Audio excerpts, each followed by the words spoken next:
കാരണം പേരാവൂർ ഹോസ്പിറ്റലിൽ നിന്ന് അവൻ്റെ ഞരമ്പ് പൊട്ടിയതിന് ശേഷമാണ് ഞങ്ങൾ കൊണ്ടുപോകുന്നത്. അങ്ങനെ ഓപ്പറേഷൻ ചെയ്യുന്നതിന് മുൻപ് തന്നെ ഡോക്ടർ ഒരു കാര്യം പറഞ്ഞിരുന്നു, ഞങ്ങൾ ഓപ്പറേഷൻ ചെയ്യാം, 4% പോലും ഇവൻ രക്ഷപ്പെടുമെന്ന് ഉറപ്പില്ല, പക്ഷേ അഥവാ രക്ഷപ്പെട്ടാൽ 2 കണ്ണിനും കാഴ്ചയുണ്ടാവില്ല, ഒരു വശം തളർന്നുമായിരിക്കും നിങ്ങൾക്ക് വീണ്ടും കിട്ടുക, അങ്ങനെ നിങ്ങൾക്ക് സമ്മതമാണെങ്കിൽ മാത്രം ഓപ്പറേഷൻ ചെയ്യാമെന്ന് പറഞ്ഞു. പക്ഷെ തമ്പുരാനിൽ വിശ്വസിച്ച് ഞങ്ങൾ ഓപ്പറേഷൻ തയ്യാറായി. എൻ്റെ മൂത്ത മകൻ ഒപ്പിട്ട് കൊടുത്തു, ഞങ്ങൾ എന്തും സഹിക്കാൻ തയ്യാറാണ്, ഓപ്പറേഷൻ ചെയ്യണമെന്ന് ആവശ്യപ്പെട്ട് അങ്ങനെ ഓപ്പറേഷൻ ചെയ്തു. 2-ാം തീയതി ഇവനെ വെന്റിലേറ്ററിലാക്കി. ആ സമയത്ത് വെന്റിലേറ്ററിന് മുമ്പിൽ ഞാനും ഇവൻ്റെ പപ്പയും കണ്ണുനീരോടെ തമ്പുരാന് മുന്നിൽ പ്രാർത്ഥിക്കുകയായിരുന്നു. ആ സമയത്ത് എൻ്റെ ഇളയ സഹോദരൻ മാതാവിൻ്റെ ഒരു രൂപവും എൻ്റെ കയ്യിൽ ഒരു കൊന്തയും ആരോ കൊണ്ട് തന്നു. അത് രണ്ടും കയ്യിൽ പിടിച്ച് തമ്പുരാന് മുന്നിൽ കരഞ്ഞു പ്രാർത്ഥിച്ചു. ഞാൻ ഒന്നേ പ്രാർത്ഥിച്ചുള്ളൂ, ബന്ധിതനായ ഈശോയുടെ കാൽപാദത്തിൽ എൻ്റെ മകനെ മനസ്സുകൊണ്ട് കിടത്തിക്കൊണ്ട്, നീ എനിക്ക് തന്നെങ്കിൽ ഒരു കുറവുമില്ലാതെ എനിക്ക് തിരിച്ചു തരണം, ഇല്ലെങ്കിൽ എനിക്ക് വേണ്ട. അങ്ങനെ തന്നെ കരഞ്ഞു പ്രാർത്ഥിച്ചു. 3 രാത്രിയും പകലും എങ്ങനെ കടന്നുപോയി എന്ന് ഞാൻ അറിഞ്ഞിട്ടില്ല. ഞങ്ങൾ അവിടെ ഇരുന്ന് കരഞ്ഞു പ്രാർത്ഥിച്ചു. എത്രയെന്തേയുള്ള മാതാവെ ഞാൻ എത്ര തവണ ചൊല്ലിയെന്ന് പോലും എനിക്കറിയില്ല. പക്ഷെ എനിക്ക് ഒരു കാര്യം ഉറപ്പുണ്ടായിരുന്നു, എൻ്റെ മകൻ ഒന്നും സംഭവിക്കില്ല, ഒരു കുറവും ഉണ്ടാകില്ല, തമ്പുരാൻ എനിക്ക് തിരിച്ചു തരുമെന്ന്.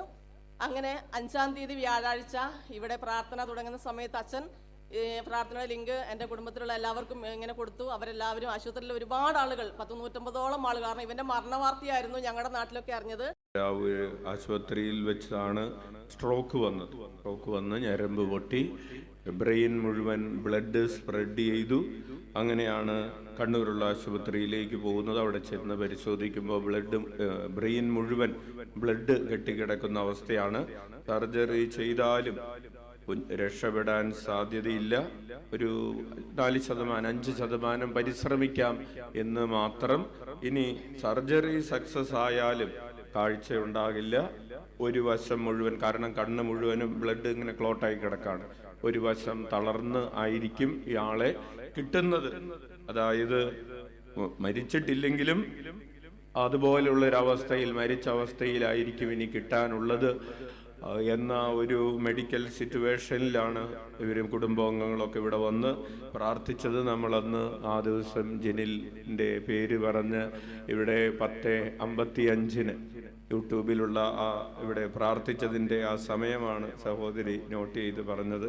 ഇവിടെ 10:55 പ്രാർത്ഥിക്കുമ്പോൾ ഇവൻ്റെ പേര് ഇവിടെ പറഞ്ഞ് അനൗൺസ് ചെയ്ത് പ്രാർത്ഥിക്കുന്നത് 10:55 പ്രിയപ്പെട്ടവർ, ഇതൊരു വലിയ സാക്ഷ്യമാണ്. 10:55 യൂട്യൂബിൽ സെപ്റ്റംബർ 5-ാം തീയതിയിലെ വ്യാഴാഴ്ചത്തെ ശുശ്രൂഷയിൽ നിങ്ങൾ ചെക്ക് ചെയ്താൽ 10:55 എന്ന് പറയുന്ന ആ സമയത്ത് ജനലിന് വേണ്ടി നമ്മൾ പ്രാർത്ഥിക്കാമെന്ന് പറയുന്ന ഒരു സമയമാണ്.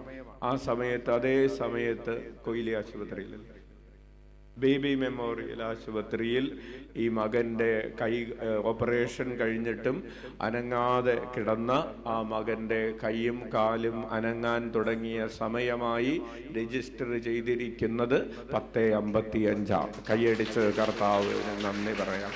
ഹല്ലേലൂയ.